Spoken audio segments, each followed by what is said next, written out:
All right. Welcome everyone. Welcome to this session. बहुत ही interesting session है. It's New Year's. बिल्कुल नई शुरुआत है and everybody has this question on their mind. What will 2025 look like?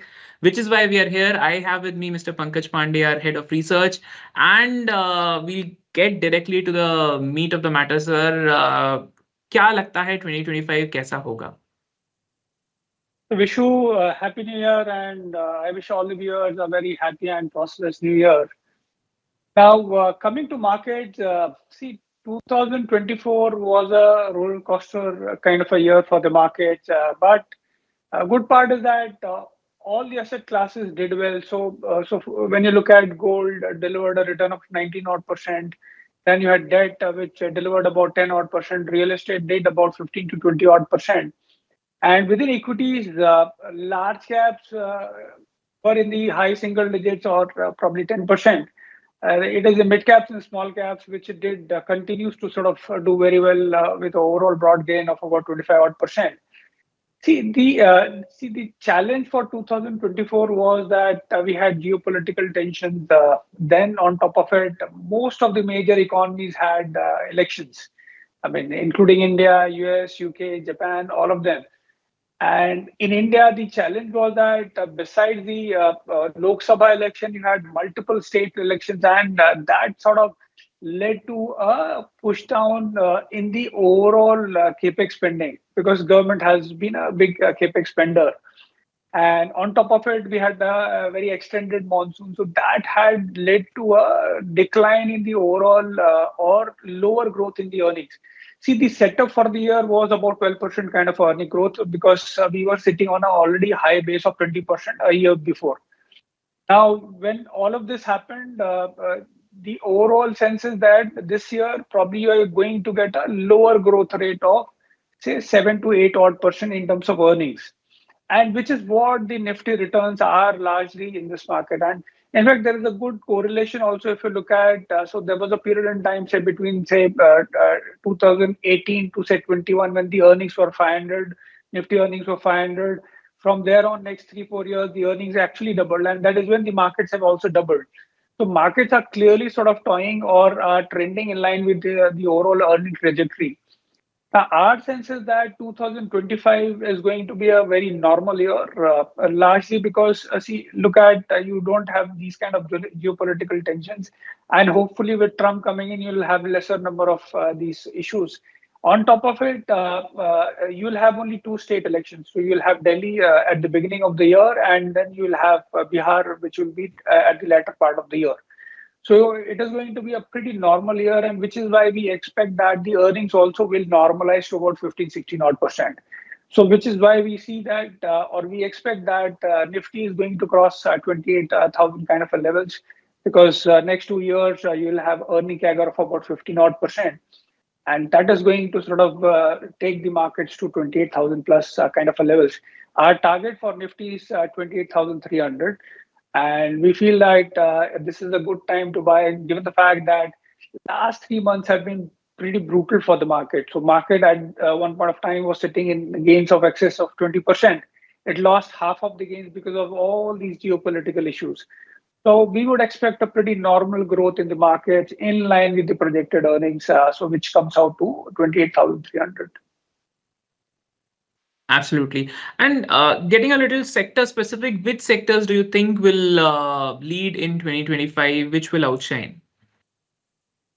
So the themes which we are picking for 2025 is one is the capital expenditure and infrastructure, and I would highlight.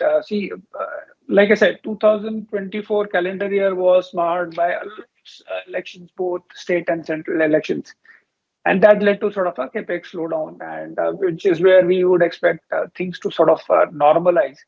And I think on top of it, we are also sort of expecting a beginning of the rate cut cycle domestically. And mind you, all these infrastructure segments are quite sensitive to interest rates. So, which is why I feel that capex and infrastructure development is going to be one of the biggest themes going forward as well. The other is the premiumization.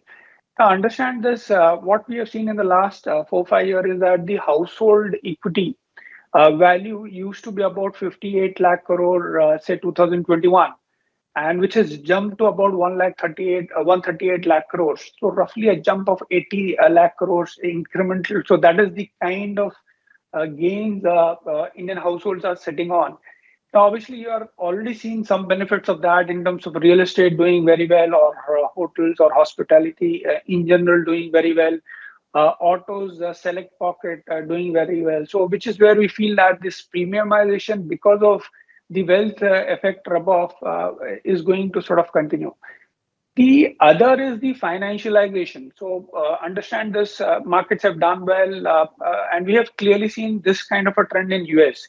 Now in US, what we have seen is that US had a 20-year bull market because the household savings which were invested in markets were 10% and which increased to about 38 odd percent over this period of time. And in India also, we are clearly seeing that this household saving used to be 9%, has moved to about 29%. And our sense is that with the inflows remaining intact, which is what we have seen this year. So from that perspective, I think financialization or equitization of savings is something as a big trend which we see. And obviously, it will have a benefit across all caps. And that is another trend which we are picking.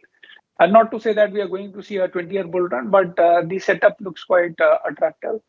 And then we are picking up one interesting opportunity in terms of global CRDMO or CDMO as an opportunity which will unfold, even without the Biosecure Act not getting passing through. So from that perspective, these are the trends which we have identified. And we feel that, and our largely recommendations are from these themes only. Great to hear that, sir. Let's talk about what everybody is looking out for. Which are our top stock picks for 2025? So when you look at from a stocks perspective, clearly what we are looking at is the infrastructure and the capital expenditure as a theme to sort of pick up. Now, the biggest player there is obviously L&T.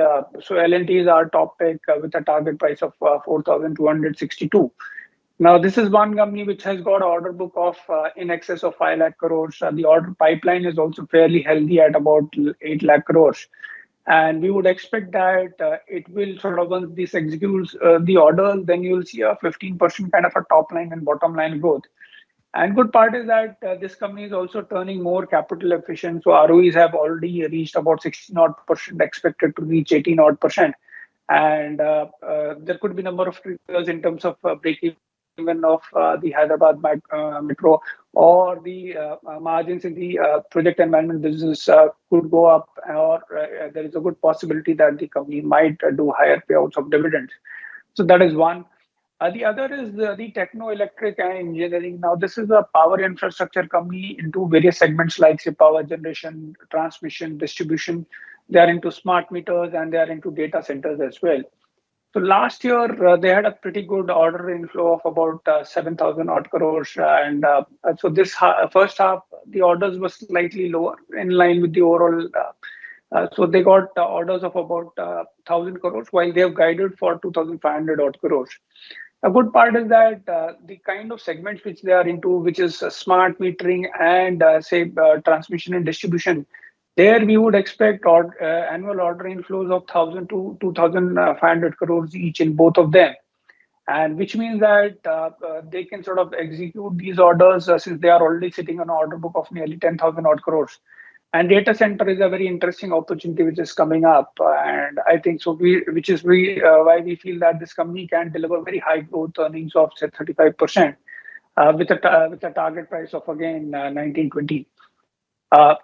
So again, one more company. So Cement is another segment which we have been liking. So Ramco is what we would suggest with a target price of 1180.